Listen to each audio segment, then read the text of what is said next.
about Ding Dong, the Witch is Dead, the song, which is heading the singles charts at the moment. Refusing to play Ding Dong, the Witch is Dead would be censorship of a political protest, says John. 85058 is the number to text, or at BBC5Live if you want to tweet.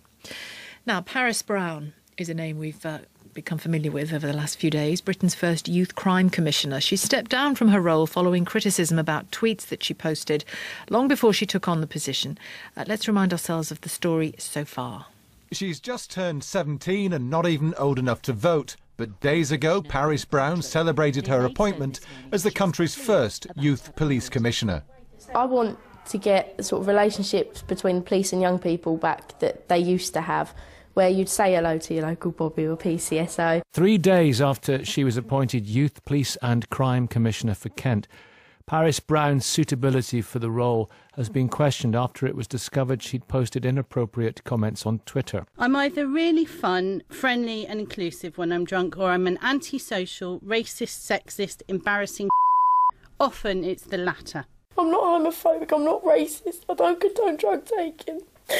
I don't want people judging me based on a few stupid things that I wrote, which I didn't mean.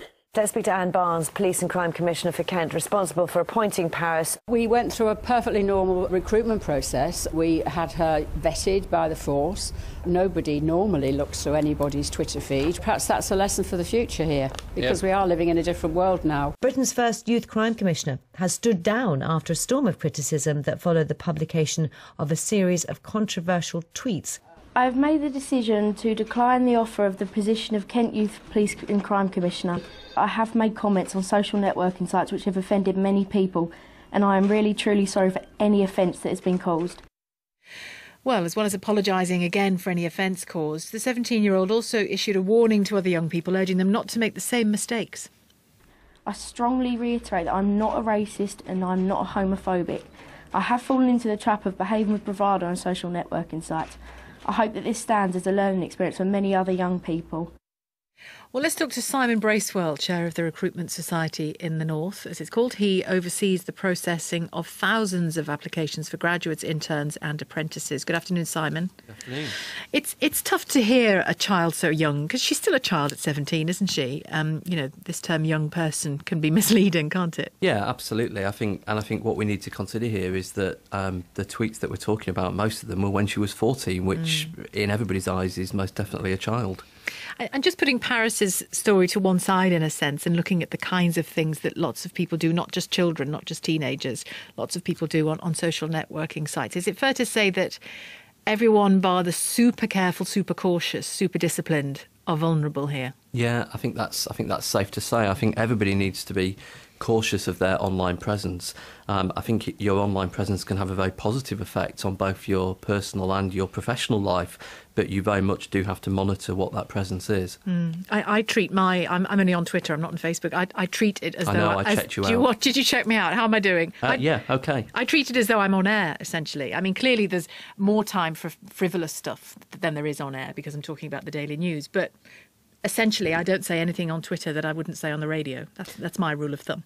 Yeah, I think my best tip that I can give anyone is would your mum or your gran approve of what you're posting, and if not, then don't post it. That's a very good bottom line, Simon Bracewell. What examples have you got of people's careers or job opportunities, getting a job, really being stymied here? Well, there's been a few. I was with Jake Morrison this morning, one of the councillors from Liverpool, and we were talking about a couple of people that he's come across quite recently who've had university places withdrawn, not even got as far as the job market, but they've had university places withdrawn because of things that are on their Facebook and on their Twitter accounts.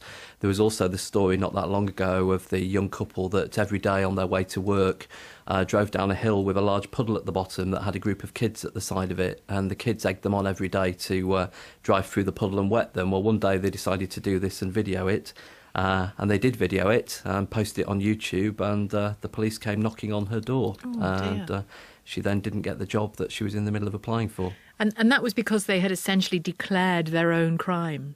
Absolutely.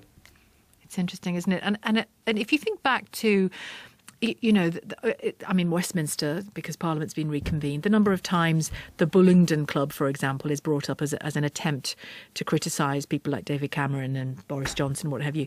It's all about youthful behaviour in that instance, isn't it? That people are trying to use against someone. And is the message as well that behaviour is behaviour, wherever it is, online, offline? Yeah, I think so. I think you can use social media most definitely to your advantage. It can definitely help you to get a job with connecting with recruiters, companies and industries. But it's also so important that you think about everything that you post. I think your idea of you think that you're on air all the time, even when you're posting, is perfect.